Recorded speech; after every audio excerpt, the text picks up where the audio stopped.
Assalamualaikum warahmatullahi wabarakatuh.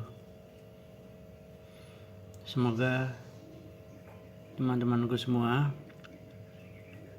meraih kemenangan. Ya, semuanya meraih kemenangan. Dalam doa-doa jamaah Jumat, jamaah sholat di masjid, Pak Ustadz atau Pak Kiai selalu menyertakan wal mu'minin wal mu'minat wal muslimin wal muslimat. Jadi doa itu kita tujukan semuanya untuk seluruh orang-orang yang mukmin, seluruh orang mukmin perempuan, ya, mukminin, mukminat, seluruh umat Islam, baik laki-laki maupun perempuan. Dalam doa kita juga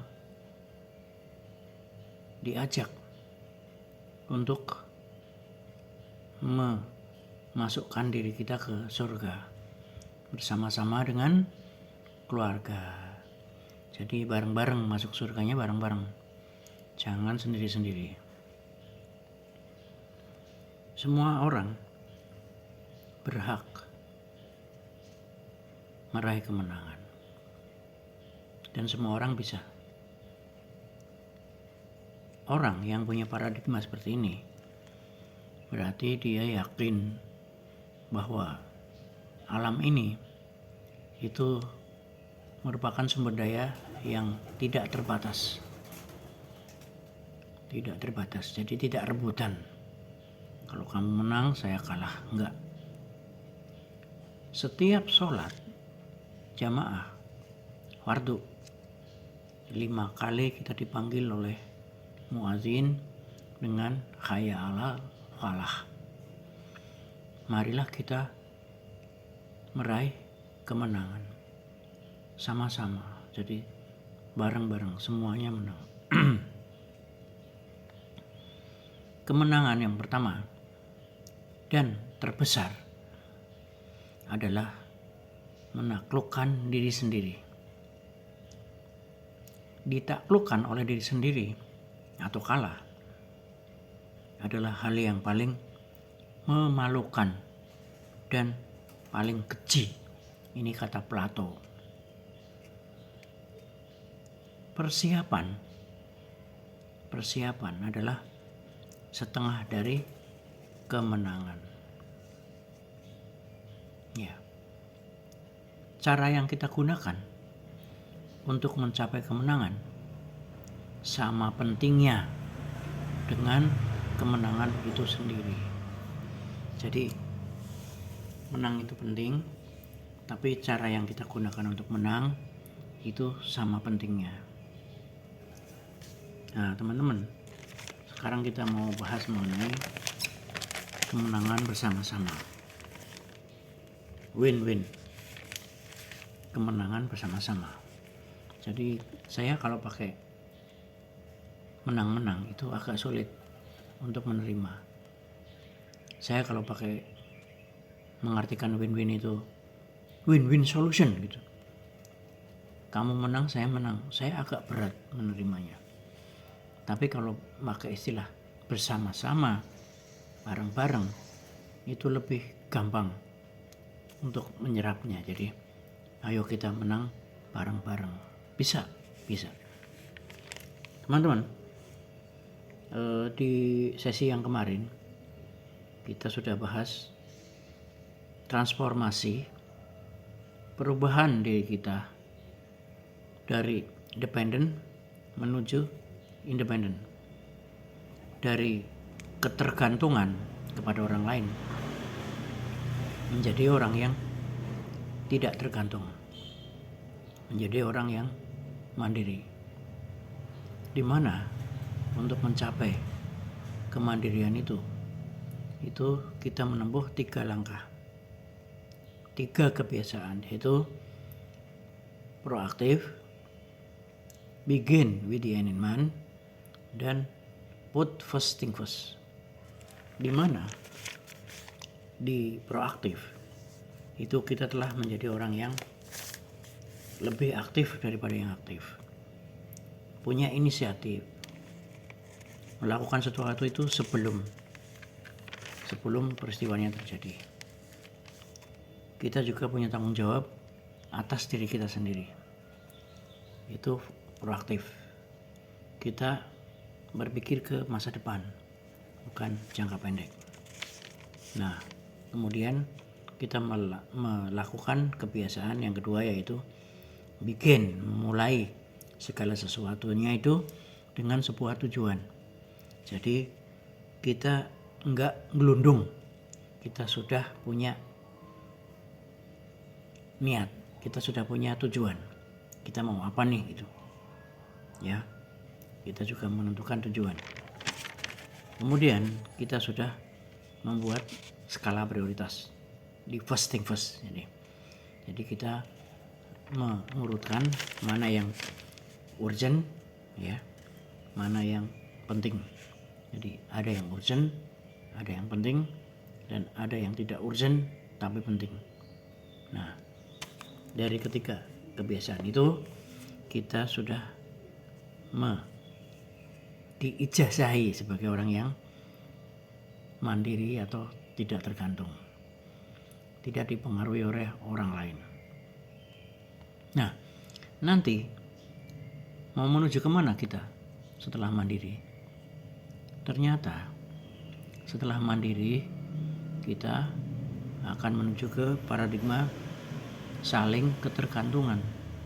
Jadi ini beda ya dengan yang tadi.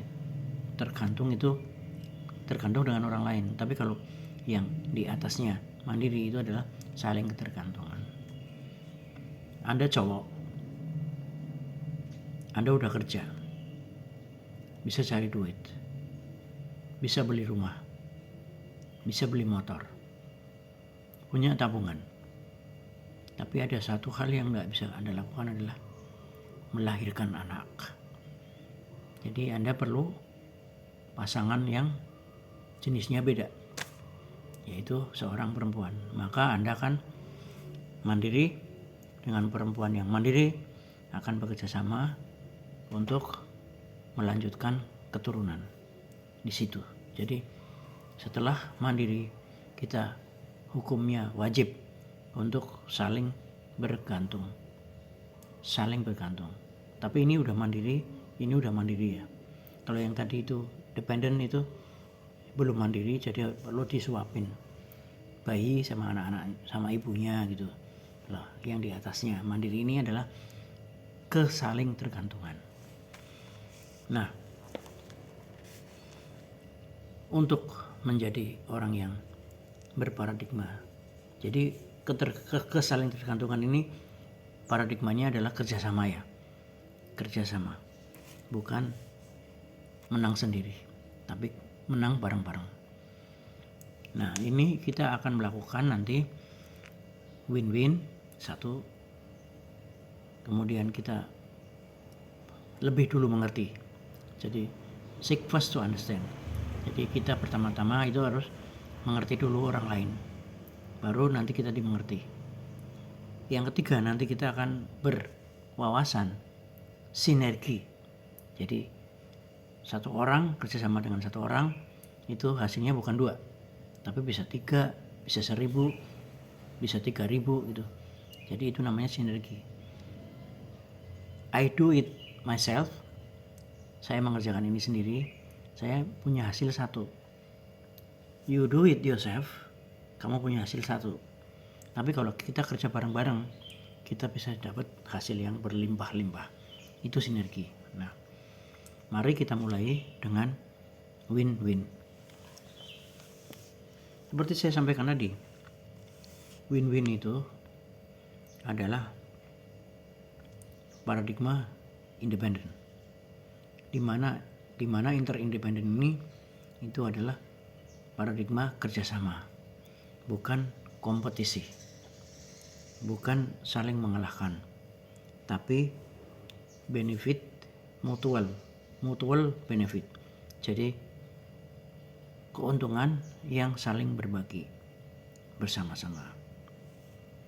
Nah, Saya punya cara, Anda punya cara. Mari kita duduk bareng, kita bicarakan, ada nggak ya cara ketiga? Gitu. Ada nggak ya jalan tengah buat kita ya, untuk bisa bergandengan tangan dan berjalan bareng. Win-lose. Pertama win-lose. Jadi win-win itu I win, you win. Nah, ekstrimnya lagi itu adalah lose. Ini saya menang, kamu menang. Kalau lose itu berarti saya kalah, kamu kalah. Berarti di antara dua ini ada win, saya menang, lose, kamu kalah. Atau lose, saya menang, win, kamu menang. Nah, kita bahas satu-satu. Win, lose. Saya menang, kamu kalah. Ini biasanya terjadi dengan cara kita, bukan cara dia. Kenapa dengan cara kita? Karena ada rasa kurang menghargai dari saya kepada Anda gitu. Saya otoriter, ya kan? Dan Anda mengalah, gitu. Mengalah. Tapi ini dalam jangka panjang akan berbahaya. Karena hari ini saya menang, besok saya menang, besoknya lagi saya menang. Anda kalah terus, Anda mengalah terus. Nah, kekalahan ini Anda simpan, Anda batin, ya. Kemudian Anda akan meledak suatu waktu karena saya mendapatkan keuntungan terus-menerus, sementara Anda mendapatkan kerugian. Ini tidak baik. Tidak baik. Yang kedua, lose, saya kalah, win, kamu menang. Ini lebih buruk daripada yang pertama tadi. Win, saya menang, kamu kalah. Kenapa lebih buruk? Karena dari awal saya sudah tidak punya demand. Saya sudah tidak termotivasi untuk menang. Jadi masih mendingan win lose tadi daripada lose win gitu. Jadi saya sudah udahlah, saya kalah aja lah gitu. Saya kalah aja lah sama si Parjo gitu. Untuk menjaga hubungan baik, saya ngalah aja. Nah, ngalah ini yang terus menerus tadi itu kan akan menjadi suatu saat bangkrut, suatu saat habis sumber daya saya gitu. Nah, ini juga nggak boleh, harusnya win-win nanti. Nah, lose juga ini lebih parah lagi. Jadi ini kenapa lose kejadiannya? Karena pada awalnya kedua belah pihak sama-sama menahan egonya, sama-sama mempertahankan egonya gitu. Nah, ini deal, ini bukan nggak deal loh. Jadi ini deal tapi dealnya lose ya. Gitu. Jadi wes lah rugi bareng gitu. Nggak bisa itu. Ini yang paling buruk adalah lose. Nanti ada juga yang pokoknya saya win. Saya nggak pertimbangkan kamu lose apa win aku, saya nggak pertimbangkan. Pokoknya saya win aja gitu. Nanti ada. Nah, jadi kembali ke lose tadi. Jadi mendingan kita berparadigma mendingan win-win aja, atau kita nggak sepakat gitu. Lakum dinukum waliyadin gitu. Daripada deal tapi lose gitu. Selanjutnya, memang ada kalanya kita kalah, saya kalah, tapi dengan pertimbangan. Pertimbangannya apa? Pertama, keberanian. Kedua, consideration. Consideration itu mempertimbangkan Anda gitu. Saya mempertimbangkan Anda. Nah, keberanian ini gini. Kalau saya tahu saya berhadapan dengan atasan saya misalnya. Nah, itu saya berani aja karena saya membawa kepentingan keluarga saya gitu. Nah, itu saya berani. Dan saya punya histori dengan atasan ini gitu. Misalnya atasan ini saya kenal, bukan dikenal ya, saya kenal bahwa dia itu orangnya profesional gitu. Jadi selama alasannya Pak Zindi kuat, dia dari tahun-tahun kemarin kebiasaannya itu dia biasanya setuju, karena dia orangnya sangat logis gitu. Kalau kepentingannya ada, itu biasanya dia luluskan gitu. Jadi berani. Jadi saya bisa ngalah karena saya berani. Hari ini kalah, tapi biasanya pasti dia akan memberikan rewardnya di kesempatan pertama. Itu jadi kita berani. Tapi kalau kita nggak punya keberanian itu, ya, jadi ini bukan nekat ya, tapi berani yang punya dasar. Dasarnya adalah historical. Biasanya si bapak itu selalu begitu. Kalau hari ini permintaannya dikabulkan, maka setelah ini dapat, biasanya kamu mau minta apa gitu. Itu keberanian. Jadi sesuatu yang ada dasarnya tapi kita ya beraninya. Consideration juga sama. Nah, kita mempertimbangkan dia. Ya. Misalnya seperti saya mempertimbangkan ada orang miskin itu ya, minta tolong ke saya. Ini saya ada consideration ke dia bahwa ini sifatnya sedekah aja gitu. Udah lepas aja gitu. Itu consideration. Ini toh mengamal gitu. Itu dua itu ya pertimbangannya ya. Dan ada juga nih yang namanya dikotomi. Dikotomi itu maksudnya gini.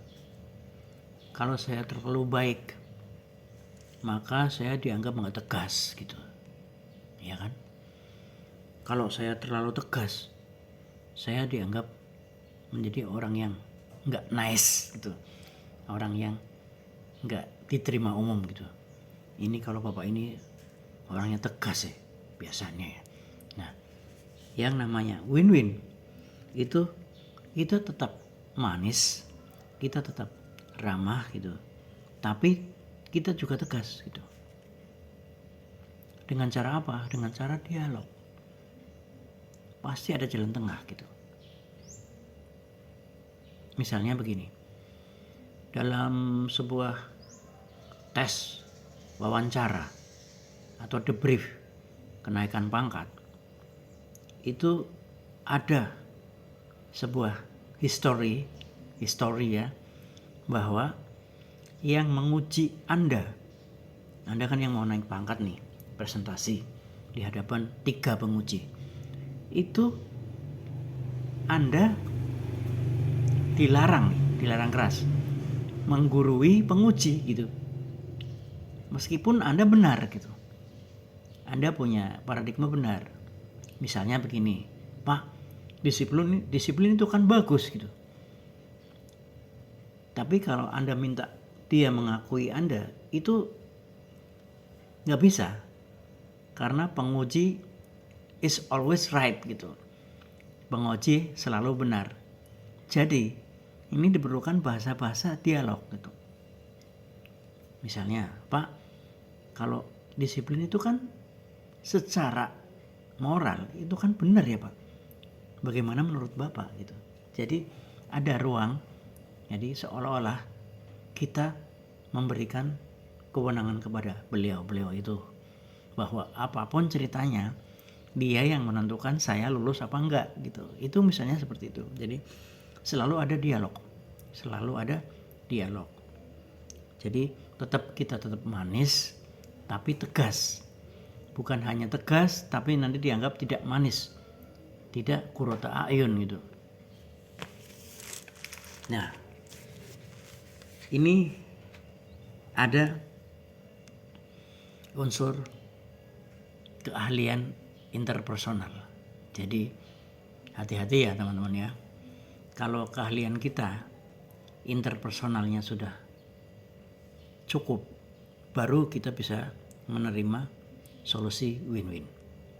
Tapi kalau kita punya interpersonal itu kurang mumpuni gitu, ini akan sulit untuk menerima menang bersama-sama. Itu akan sulit bersama-sama. Nah, keahlian interpersonal itu adalah keahlian seseorang untuk berkomunikasi dengan orang lain. Itu namanya keahlian interpersonal, jadi antar orang. Kalau internasional kan antar negara, nah ini interpersonal. Jadi Anda punya. Kalau Anda nggak punya ini, sulit. Kenapa? Misalnya saya punya trauma. Nah, ini kan mengganggu sekali. Punya trauma dengan seseorang dengan kumis dan jenggot. Ini nggak boleh. Jadi begitu kita lihat orang berjenggot, kita sudah langsung gelap. Ini pasti nggak deal nih. Saya nggak suka sama orang yang kumisan sama jenggotan. Itu trauma. Itu orang yang efektif tidak menggunakan trauma. Karena tidak ada kejadian yang sama. Dalam sejarah itu tidak ada kejadian yang sama. Kemarin ada orang jenggotan teroris, Pak. Berarti ini teroris dong. Itu nggak bisa disimpulkan. Nah, jadi keahlian interpersonal. Jadi melihat orang satu pertama itu tidak dengan asumsi di kepala kita, tidak dengan stereotip gitu ya. Ini orang Sunda nih.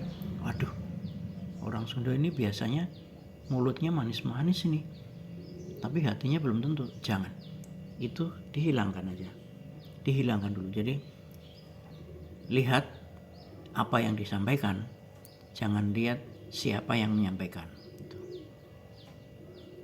Aku kalau nego sama anak muda itu sulit, Pak, sulit. Nah, itu nggak boleh. Jadi kita udah membatasi diri sendiri.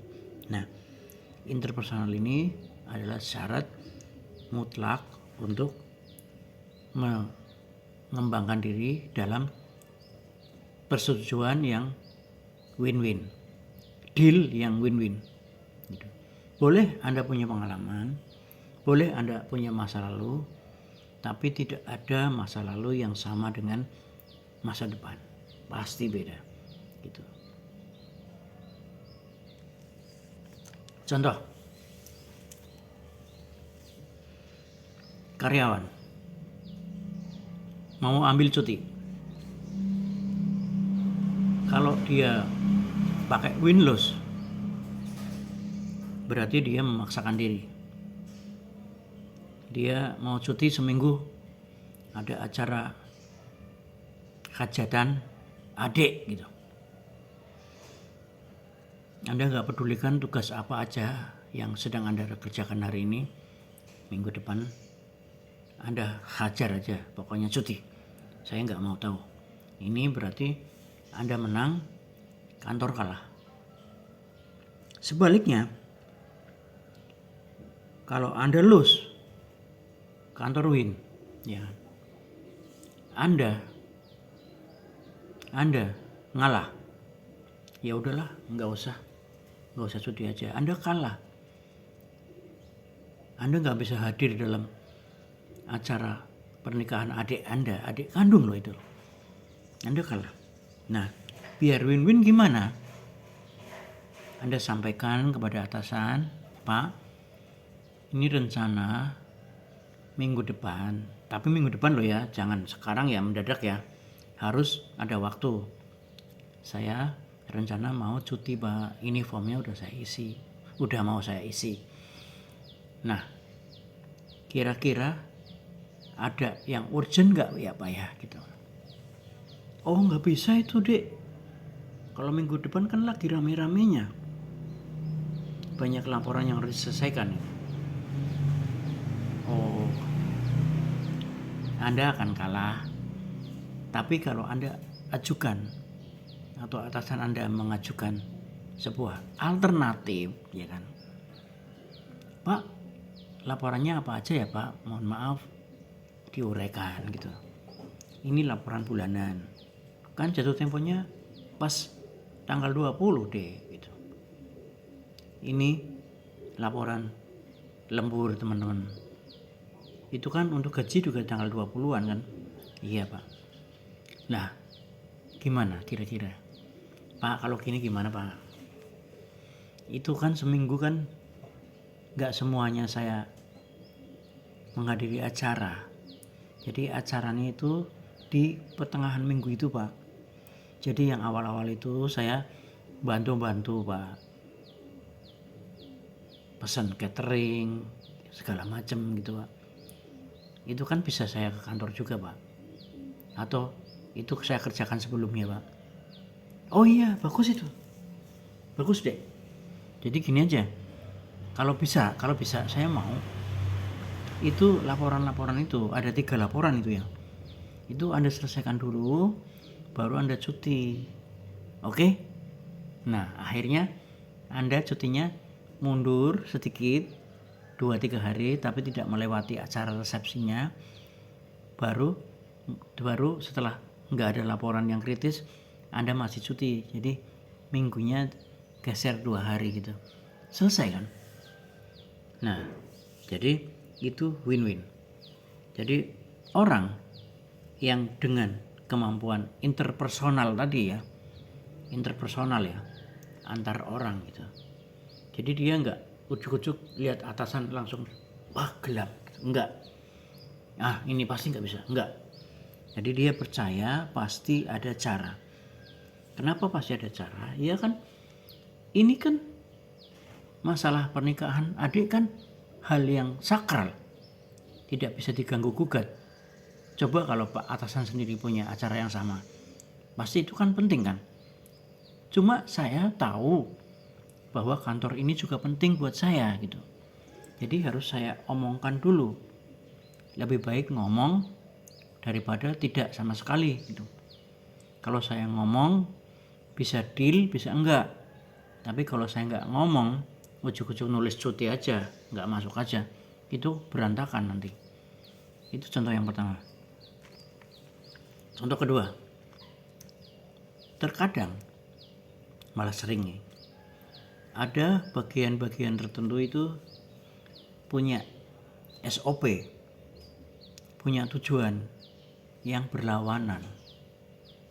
Jadi tujuan bagian itu sudah berlawanan. Contoh, bagian marketing itu punya tujuan mendapatkan pembeli sebanyak-banyaknya, mendapatkan pendapatan sebanyak-banyaknya, ya kan.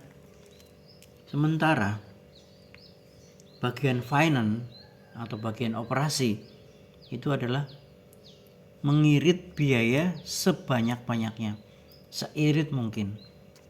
Nah, Anda mau mengadakan event Car Free Day, promosi gitu.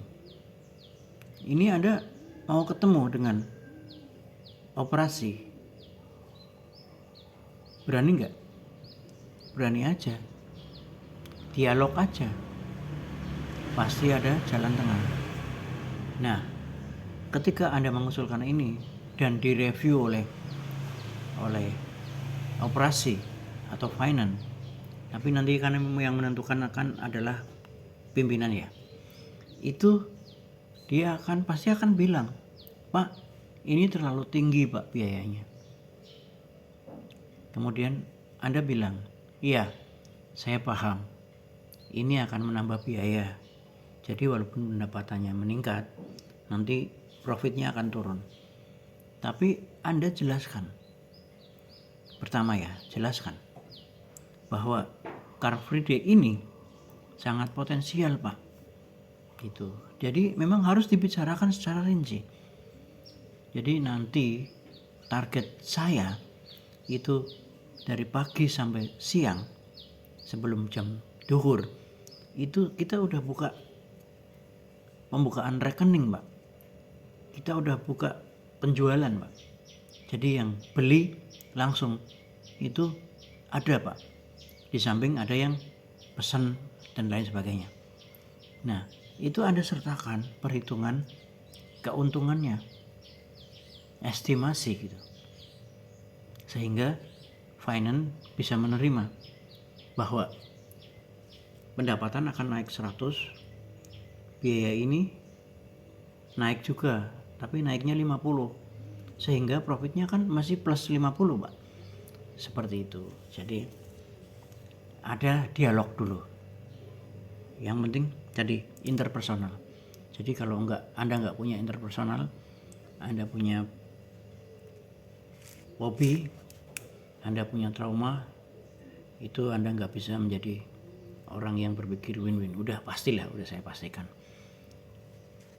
Berikutnya ada yang namanya silo. Ini juga harus Anda pegang ini.